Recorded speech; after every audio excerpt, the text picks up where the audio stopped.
Hello everyone, welcome to AVS desk think big learn advance. इस video में हम देखने वाले हैं क्लास 9th साइंस का चैप्टर जो कि है the fundamental unit of life.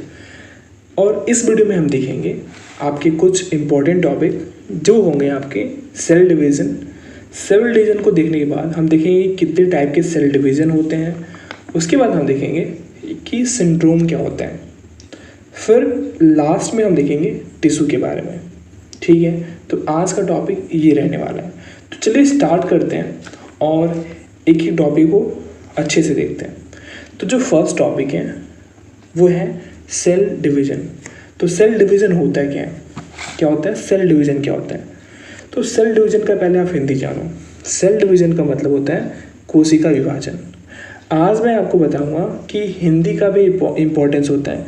अगर आप इंग्लिश ही केवल रटते जाते हो या फिर इंग्लिश देखते जाते हो तो कहीं ना कहीं आपका इंग्लिश भी कहीं मदद करता है और किसी एक क्षेत्र में आपका हिंदी मदद करता है। तो आज की वीडियो में आपको पता चलेगा कि आप दोनों को बैलेंस करके क्या कर सकते हो, अपना खुद से ट्रिक डेवलप कर सकते हो। यानी कभी हिंदी आपको हेल्प करेगा और कभी इंग्लिश हेल्प करेगा। अब तो जो सेल डिवीज़न होता है, सेल डिवीज़न होता है क्या है? तो सेल डिवीज़न में क्या होता है, आपका सेल डिवाइड होता है और डिवाइड होके नष्ट नहीं हो जाता है, यानी ख़त्म नहीं होता है। तो क्या होता है?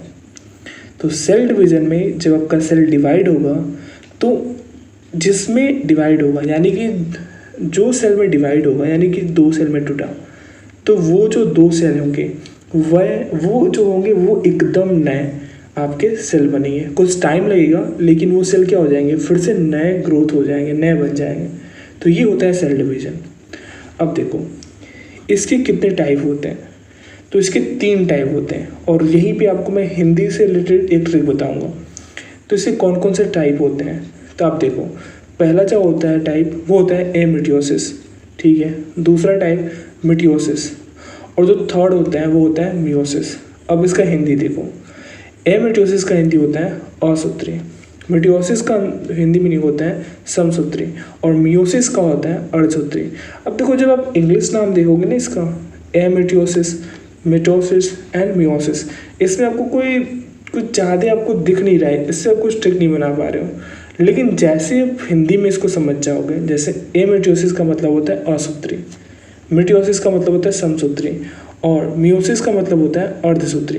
तो देखो एमिटियोसिस में क्या होता है कि असूत्री, यानी कि इसमें कोई रूल रेगुलेशन फॉलो नहीं होता है। इसमें आपका क्या होता है कि एक मदर सेल होता है, मदर सेल से आपका डॉटर सेल टूट के बन जाता है, यानी कि इसमें कोई रूल रेगुलेशन फॉलो नहीं होता है। अब देखो मिटियोसिस क्या होता है। मिटियोसिस मतलब इसमें प्रॉपर आपके रूल रेगुलेशन फॉलो होते हैं।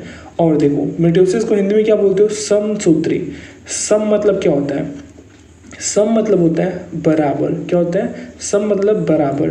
तो आप इससे एक गेस लगा सकते हो कि जो समसूत्री होगा यानी कि मिटियोसिस होगा, उसमें क्या होता है कि आपके जितने सेल टूटे हैं उतने का ही निर्माण होगा, यानी कि सम का होगा। यानी सम मतलब बराबर का होगा, मतलब जितना सेल टूटा उतने का ही निर्माण होता है। लेकिन आपका असूत्री में ऐसा नहीं होता है, यानी कि अमिटियोसिस में नहीं होता है ऐसा। अब देखते हो अर्धसूत्री में क्या होता है, यानी कि जिसको मियोसिस इंग्लिश में बोलते हैं और इसको हिंदी में अर्धसूत्री बोलते हैं। तो आप अर्धसूत्री से क्या समझ रहे हो? अर्धसूत्री मतलब होता है कि जितने सेल आपके टूटेंगे तो उतने नहीं बनेंगे, आपका उसका आधा बनेगा। इसको आप बोलते हो मियोसिस, यानी कि अर्धसूत्री। तो आप मियोसिस इंग्लिश अगर जानते हो तो उससे कोई आप गेस नहीं लगा सकते हो कि हाँ क्या होगा। लेकिन अगर आप मियोसिस का हिंदी जानते हो अर्धसूत्री, तो आपको पता है कि अर्ध मतलब क्या होता है, हाफ। और हाफ से आप एक गेस लगाओगे कि जो मियोसिस होगा उसमें जब सेल डिवाइड होगा तो जितने सेल टूटेंगे उसमें से केवल हाफ आपका क्या होगा, हाफ जनरेट होगा। यानी कि 10 सेल टूटे तो आपके 5 सेल ही बनेंगे। समझ में आ गया कि हिंदी आपको कहाँ पे हेल्प करता है। तो आप दोनों जानो, इंग्लिश और हिंदी दोनों। अब एक ही करके देखते हैं। जो आपका एमिटियोसिस होता है यानी कि असूत्री होता है, उसमें क्या होता है? तो ये जो होता है अमिटियोसिस, ये आपका छोटे जीव में पाया जाता है, यानी कि छोटे जीव में ये आपका सेल डिवीजन होता है, यानी कि प्रोकैरियोटिक में होता है। प्रोकैरियोटिक बोले तो क्या, प्रोकैरियोटिक मतलब जैसे आपके जो छोटे होते हैं, जैसे वायरस हो गया, बैक्टीरिया हो गया, इनमें आपका अमिटोसिस होता है, ठीक है। इसमें कोई आपका नियम कानून नहीं लगता है, यानी कि एक छोटा सा एक मदर सेल हुआ तो मदर सेल क्या होगा, पहले बीच में क्या होगा, संकुचित होगा, यानी कि बीच में क्या होगा, बीच में छूटेगा, फिर उसके बाद क्या होगा, धीरे धीरे छूट जाता है। जैसे अगर आप यूपी और बिहार के होंगे तो आपने लिट्टी देखा होगा, ठीक है, जिसे बाटी भी बोलते हैं। तो जब लिट्टी जो का बनाते हैं आप, तो क्या करते हो कि जब लिट्टी को आप वो करते हो, गोला बनाते हो लिट्टी का, तो वो क्या होता है, जो आपका एक्स्ट्रा आटा होता है उसको आप गोला बना के बाहर निकाल देते हो। सेम आपका क्या होता है, अमिटोसिस प्रोसेस में होता है, यानी कि अर्धसूत्री में होता है। इसमें क्या होता है कि दो जो आपके होंगे, एक जो सेल होगा वो पहले बीच में क्या होगा, एक दूसरे से जो एक्स्ट्रा होगा वो बीच से क्या हो जाएगा, टूट जाता है, और एक मदर सेल से क्या होता है, दो डॉटर सेल क्या होते हैं, बनते हैं, ठीक है। तो ये हो गया असूत्री, इसमें कोई रूल रेगुलेशन नहीं होता है। और ये कहाँ पे होता है, ये आपके छोटे जीव में होता है, यानी कि प्रोकैरियोटिक सेल में होता है, ठीक है। अब देखो समसूत्री क्या होता है, यानी कि मिटोसिस क्या होता है।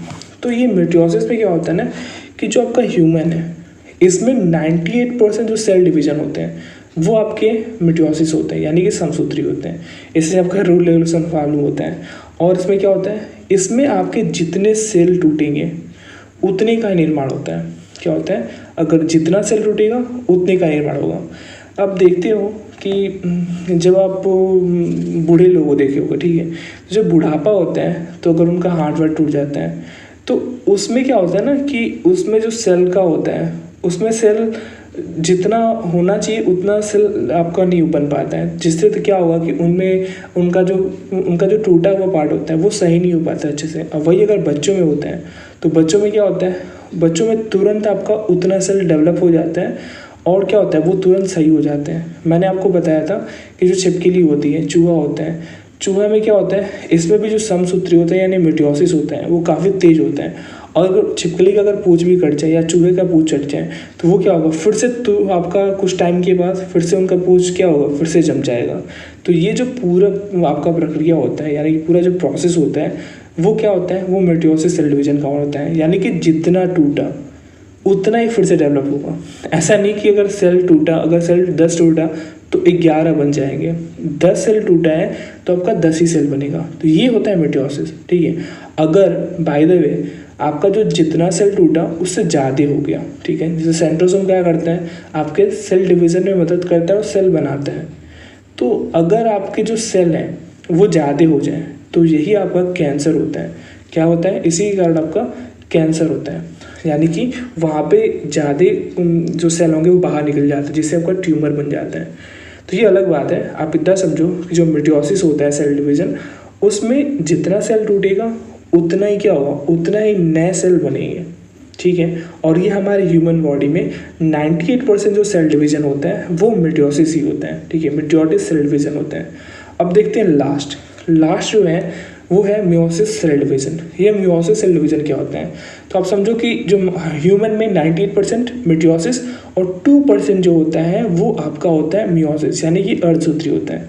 तो मियोसिस में होता है क्या है, मियोसिस में होता है कि जो आपका सेल टूटा उसमें से केवल आधा ही सेल क्या होगा, बनेगा। फॉर एग्जाम्पल कि अगर आप 10 सेल टूटा, आपके शरीर में 10 सेल टूट गया तो उसमें क्या होगा कि केवल 5 बनेंगे, ठीक है। अब आप ये सोच रहे होंगे कि ऐसे की ज़रूरत कहाँ पड़ेगी, यानी कि आप देखो कि अगर 10 सेल टूटता है तो 5 ही बनते हैं, तो इसकी ज़रूरत कहाँ है हमारे बॉडी में। तो आप थोड़ा सा ध्यान लगाओ कि ऐसे कहाँ ज़रूरत पड़ती है, तो आपको पता चलेगा कि हमारे ह्यूमन में क्या होता है कि रिप्रोडक्शन का प्रोसेस होता है। तो रिप्रोडक्शन प्रोसेस में आपका क्या होता है, मियोसिस सेल डिवीज़न होता है। क्या होता है, मियोसिस सेल डिवीज़न होता है। आप एग्जाम्पल याद करना कि ये कहाँ पे होता है, ये आपके रिप्रोडक्शन में होता है। देखो कैसे होता है, आप जानते हो कि जो रिप्रोडक्शन आपके मेल में कितने क्रोमोसोम होते हैं, 46 क्रोमोसोम होते हैं। फीमेल में कितने होते हैं, 46 होते हैं। अब मानो कि यहाँ पे अगर आपका मिटोसिस होता, समसूत्री होता, तो आपके कितने क्रोमोसोम हो जाते हैं, 92 क्रोमोसोम हो जाते हैं। लेकिन ऐसा नहीं होता है। होता है क्या है कि इसमें आपका मियोसिस प्रोसेस होता है और आपका क्या होता है, मेल से 23 क्रोमोसोम और फीमेल से भी 23 होता है, यानी कि हाफ कर देता है। और आपके 46 क्रोमोसोम किस में होते हैं, आपके बच्चे में होते हैं। तो इसमें रिप्रोडक्शन में क्या होता है, आपका मियोसिस होता है। अब इसको और थोड़े हम अच्छे समझते हैं। देखो जो मियोसिस होता है, आप पहले बताओ कि जो मेल होते हैं या फिर ह्यूमन होते हैं, मेल और फीमेल दोनों में कितने आपके क्या होते हैं, कितने आपके क्रोमोसोम पाए जाते हैं? तो टोटल आपके मेल और फीमेल में 46 क्रोमोसोम पाए जाते हैं। कितने? 46 क्रोमोसोम पाए जाते हैं। 46 मेल में और फीमेल में कितने? 46। अब देखो, ये क्रोमोसोम का दो टाइप होता है, एक होता है ऑटोसोम और दूसरा होता है एलोसोम। कौन सा? ऑटोसोम और एलोसोम। जो ऑटोसोम होता है उसका जो आपका नंबर होता है वो होता है 44, यानी कि ऑटोसोम में जो क्रोमोसोम की संख्या होती है वो नंबर होता है 44 होता है। और ऑलोसोम में जो होता है, एलोसोम में, ठीक है, एलोसोम में जो वही संख्या होती है क्रोमोसोम की, वो कितनी होती है? 2 होती है, जो कि एक्स और वाई होता है। तो आपने समझा मेल में कितने क्रोमोसोम? 46 क्रोमोसोम। 46 क्रोमोसोम होते हैं, उसके दो टाइप होते हैं, एक होता है ऑटोसोम और दूसरा होता है एलोसोम। ऑटोसोम में कितने क्रोमोसोम? ये होते हैं 44। और जो ऑलोसोम होता है उसमें कितने क्रोमोसोम होते हैं? 2, जो कि कौन से होते हैं? एक्स और वाई। अब देखो, जो ऑटोसोम होता है वो क्या करता है? वो आपके बॉडी का निर्माण करता है, यानी कि आपका बॉडी का जो कंस्ट्रक्शन करेगा वो कौन करेगा? ऑटोसोम करेगा। आपका बच्चा होगा वो बॉय या गर्ल होगा, वो किससे होगा? वो एलोसोम से होता है, ठीक है। ये किससे होगा? एलोसोम से होगा। वैसे ही आपका फीमेल में कितने क्रोमोसोम होते हैं? 46 होते हैं। तो 46 में आपके जो ऑटोसोम होंगे वो भी 44 होंगे और जो एलोसोम होगा वो कितने होंगे? 2 होंगे। लेकिन यहाँ पर ध्यान देना कि जो फीमेल में जो आपके एलोसोम होते हैं वो एक्स होते हैं, यानी कि डबल एक्स होते हैं, इसमें वाई नहीं होता है, एक्स। अगर मेल में आप एलोसोम की बात करो तो वहाँ पे होता है एक्स और वाई, दो आपके क्रोमोसोम होते हैं एक्स और वाई। और जो ऑटोसोम होते हैं मेल और फीमेल दोनों में क्या होता है? बराबर होता है। आपको समझ में आ रहा होगा, आई होप, ठीक है, कि आपका ऑटोसोम दोनों में बराबर, और जो एलोसोम होता है मेल में भी 2 होता है और फीमेल में भी 2 होता है। लेकिन एलोसोम जो मेल में होता है वो होता है एक्स और वाई, और फीमेल में जो एलोसोम होता है वो होता है एक्स और एक्स। अब ध्यान दो कि इसमें क्या होता है कि आपका जो ऑटोसोम है जो कि 44 है, ठीक है, तो आपके मेल से 44 का हाफ करके 22, यानी कि यहाँ पे मियोसिस सेल डिवीजन होगा, और जो ऑटोसोम 44 है उसका हाफ आपके बच्चे में आएगा मेल से, ठीक है, 22। वैसे फीमेल के ऑटोसोम से जो 44 था उसका हाफ 22, और दोनों ऐड होके कितने हो जाएंगे? आपके 44 हो जाएंगे। ये हो गया। अब देखो, एलोसोम से होगा तो मेल का जो एलोसोम होता है वो कितने होते हैं? 2 होते हैं, एक्स और वाई। तो आपके एक्स वाई में से कोई एक आएगा, यानी कि हाफ आएगा, चाहे एक्स है चाहे वाई। तो सपोज करो कि पहले एक्स आया, ठीक है, आपके मेल से एक्स आया, फिर आपके एलोसोम फीमेल से क्या है? 2 एक्स है, तो इसमें से एक एक्स आएगा, तो सपोज करो एक एक्स आया, यहाँ पे से एक्स ही आएगा, यानी कि फीमेल से केवल एक्स ही क्रोमोसोम आ सकता है। तो आपके फीमेल से क्या है? एक्स आया, और मेल से भी क्या है? एक्स आया। तो अब बताओ, पहले आया था 44, 22 ऑटोसोम से, मेल ऑटोसोम से, और 22 फीमेल ऑटोसोम से। तो 22 कितने हो गए? 44। एक आया आपका एक्स मेल ऑटोसोम से, और जो फीमेल से क्या है? एक्स एलोसोम आया। तो ये कितने हो गए? 44 + 2 46 क्रोमोसोम हो गए, ठीक है। अब दूसरा केस देखो, दूसरे केस में क्या हो सकता है कि मेल का जो एलोसोम था, तो पहली बार में एक्स आया था, तो ये भी हो सकता है कि दूसरी बार क्या है? वाई है। और आपका फीमेल में क्या होता है? एलोसोम केवल एक्स होता है, तो यहाँ से एक्स आएगा। अगर एक्स होता है, यानी कि एलोसोम एक्स क्रोमोसोम होता है, तो वो क्या होगा? वो गर्ल्स होगा, यानी कि जो बच्चा होगा वो गर्ल्स होगा, ठीक है। और अगर वाई एक्स होता है तो वो क्या होगा? बॉय होगा। तो आपका जो जेंडर डिटरमाइन होता है कि वो बॉय होगा या गर्ल होगा, वो कौन सा डिटरमाइन करता है? वो आपका एलोसोम डिटरमाइन करता है, ठीक है। और वो भी किसका एलोसोम? वो भी मेल का एलोसोम, ठीक है। अब देखो कि अब क्या होता है कि कभी कभार आपके ऑटोसोम में, यानी ऑटोसोम में अगर कोई दिक्कत आती है, ठीक है, 44 से ज़्यादा हो गया या कम हो गया, तो इससे क्या होती है? आपके शरीर में जो बनावट होती है वो क्या होगा? उसमें चेंज आ जाती है। यानी कि अगर ज़्यादा हो जाता है तो आप किसी व्यक्ति में देखते होगे कि उसमें 5 उंगली के सिवाय के बजाय आपके क्या हो जाता है? 6 उंगली हो जाते हैं। या फिर आपने देखा होगा कि कोई क्या हो जाता है? कोई डिसेबल हो जाता है। ये कब होता है? कि जब आपके ऑटोसोम में क्या होता है कि ऑटोसोम में कमी आ जाती है, यानी कि 44 क्रोमोसोम के बजाय आपके 43 आ जाए, ठीक है। तो इससे क्या होता है? आपके जो बॉडी का आपका बनावट है उसमें डिस्टर्बेंस आ जाती है, ठीक है। अगर आपका एलोसोम में दिक्कत आती है तो इससे क्या होता है? इसमें आपका जो बच्चा होगा वो स्पैडो हो सकता है, ठीक है, या फिर उसमें जेंडर रिलेटेड कुछ प्रॉब्लम हो सकती है इससे, किसी में दिक्कत होने से, आपके एलोसोम में दिक्कत होने से, ठीक है। अब देखो, अगर आपके क्या होते हैं, अगर आपके क्रोमोसोम 46 से ज़्यादा हो जाए या फिर आपके क्रोमोसोम 46 से कम हो जाए, दोनों केस में, यानी कि कभी 47 हो जाए या 45 हो जाए, तो इस टाइम क्या होता है कि आपके शरीर में क्या होता है, कुछ डिस्टर्बेंस हो जाता है। यानी कि आपका जो शरीर है उसका जो कंस्ट्रक्शन है, उसकी बनावट है, वो थोड़ा अलग हो जाता है। तो इसको आप क्या बोलते हो, इसको आप बोलते हो सिंड्रोम। यानी कि आपके शरीर की बनावट आपके क्रोमोसोम की आपके जो नंबर होते हैं उस पर डिपेंड करता है। अगर क्रोमोसोम की संख्या 46 से कम हो जाए तभी प्रॉब्लम आएगी, अगर क्रोमोसोम 46 से ज़्यादा हो जाए तभी प्रॉब्लम आएगी। तो जो सिंड्रोम होता है वो यही होता है। तो देखो कौन कौन से सिंड्रोम होते हैं। फर्स्ट जो सिंड्रोम है वो होता है टर्नर सिंड्रोम। क्या होता है, टर्नर सिंड्रोम। दूसरा Klinefelter syndrome. Third Down syndrome. Fourth Patau syndrome. अब एक ही को देखते हैं कि आपके कौन से सिंड्रोम में क्या होता है। तो देखो पहला जो आपका सिंड्रोम है जो कि है टर्नर सिंड्रोम, इसमें क्या होता है कि इसमें आपके 46 क्रोमोसोम होने चाहिए, लेकिन इसमें जो आपका बेबी होता है या जो बच्चा होता है उसमें केवल 45 आपकी क्या होता है, 45 क्रोमोसोम ही होते हैं। ये मेनली आपके फीमेल में होता है। किस में होता है, फीमेल में होता है। और इसकी वजह से अगर आपके फीमेल में केवल 45 क्रोमोसोम होता है तो इससे क्या होगा, इससे आपके बांझपन की प्रॉब्लम आती है, ठीक है। अब देखो दूसरा होता है क्लीनफेल्टर। इसमें क्या होता है, इसमें जो क्रोमोसोम होता है इसमें 47 हो जाता है। तो इससे क्या होगा, यानी कि 46 से ज़्यादा हो गया तो ये आपकी प्रॉब्लम आती है मेल में, ठीक है। मेल की रिप्रोडक्शन कैपेसिटी में से क्या होती है, प्रॉब्लम आती है। थर्ड जो होता है डाउन सिंड्रोम। डाउन सिंड्रोम में क्या होता है, डाउन सिंड्रोम में क्या होता है कि इसमें क्रोमोसोम की संख्या, क्रोमोसोम का जो नंबर होता है 46 से ज़्यादा कितना हो जाता है, 47 हो जाता है।